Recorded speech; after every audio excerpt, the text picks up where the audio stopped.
Hello everyone. This is part 7 of the JavaScript multiplayer game dev series. And today we're going to be talking about what we've been working on over the past 2 days, which, as you can see, we do have a new map. We do have a new map, and it's not flat, so it is actually somewhat of a like a desert, like a bumpy desert. And I have tried, if we spawn in a car, I have tried carving in like shapes into the terrain. So we have currently one circle that is connected by this line to another circle. And the reason I added this is because I'd like to experiment more with procedural generation. For example, if we can carve out shapes like this, right? Like this is a circle, but like we can define like the radius and the height of it, right? We can define all those things.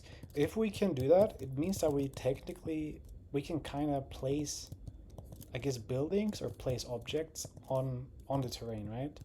Like, for example, if I wanted to place a city right here, although it's not the best location, right? You probably wouldn't want it to be completely flat. But if you wanted to do that, you can do it. But like you want roads, then yeah, we can flatten the area. Or maybe we don't have to flatten it completely. Maybe we could just, smoothen it out and make it a little bit more, like a little bit more flat, but not completely flat, right? And yeah, I'd like to add like a little town and maybe roads and maybe like a gas station or something, just as a test. And yeah, so that's kind of where I'm at with the procedural terrain generation.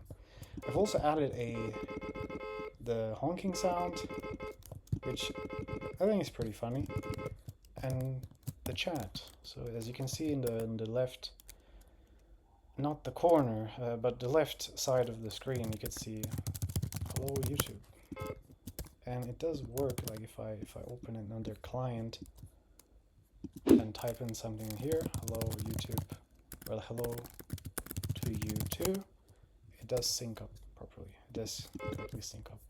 So we do have a chat, we do have a new map, and we do have honking sound, so that's pretty cool. Another reason I did the terrain is because I just wanted to see how the car behaves, on uneven terrain. And I think it's not too bad.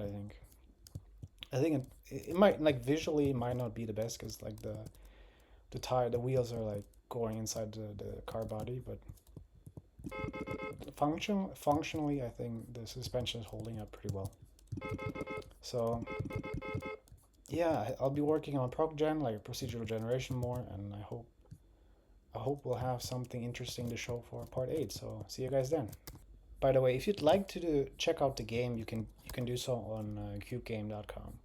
And obviously it's not the most complete game currently, but like if you just want to drive around or, I don't know, walk around, run around, just like explore the current state of the game, you can do so on CubeGame. And maybe, I don't know, maybe we can play together or something, right? But anyways, I'd appreciate if you guys liked the video or subscribed to the channel, because I'd like to make more videos. And I guess see you guys in part 8.